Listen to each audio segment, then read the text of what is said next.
Fala, minha gente, Raquel da Educação Canina. Resolvi passar por aqui só para dar um oi para vocês e falar um pouquinho sobre cães com objeção a longo prazo. Eu já tive alguns casos assim, vários na verdade, né? E eu acho importante a gente pontuar casos desse tipo para vocês entenderem o tipo de desafio que isso apresenta muitas vezes para quem é dono de cães assim e é menos experiente e como isso tende a drenar as pessoas e criar uma impressão errada muitas vezes do que está acontecendo no treinamento. Acho que muita gente imagina que o cachorro vai superar esses desafios mais rápido. Nós vivemos num tempo mais imediatista e enquanto a gente não está de frente para um caso de mais resistência, a gente tende a questionar nosso próprio processo de treinamento, principalmente uma pessoa que não passou por isso muitas vezes. E demanda muito de você, né? Isso deixa você bastante treinado e bastante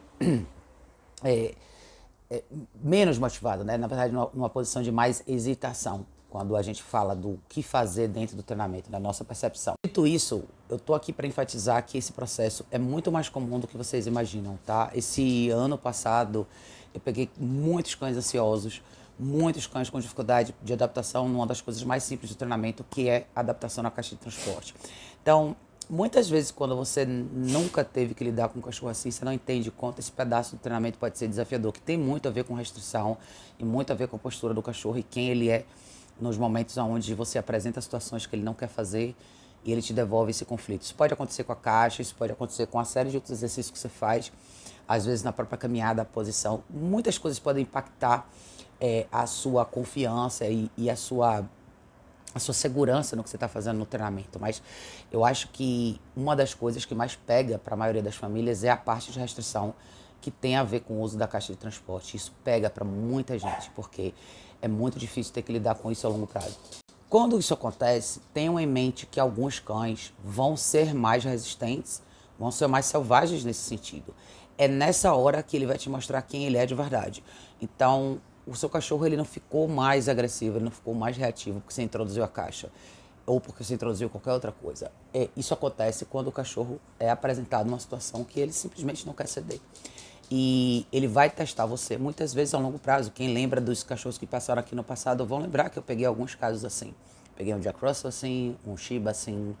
E como a caixa de transporte, a permanência na caixa de transporte e o pedaço de restrição do treinamento impacta diretamente a sua vida, porque nesse momento que você está ocupado, está trabalhando, está fazendo outra coisa, está dormindo, se essa parte está instável, você tende a ter problemas para equalizar seu dia a dia em todo o resto. Por isso que muitas vezes eu tô com essa cara cansada, porque esse ano passado eu tive que trabalhar muitos cães assim. Então, minha mensagem para vocês aqui é: não desistam nessa fase do processo. Eu já fiz mentoria com muitas pessoas, já fiz consultoria online com muita gente, que eu vejo desistir sempre nesse mesmo pedaço.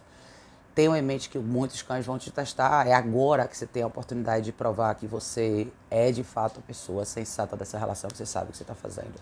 Não se permitam serem quebrados emocionalmente, psicologicamente por essa etapa. Drena demais, é muito cansativo.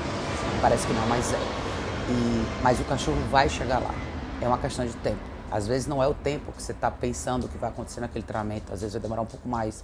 Você vai ter que se provar constantemente para o cachorro. Se tem um animal no mundo que pede isso para você, é o cachorro, tá?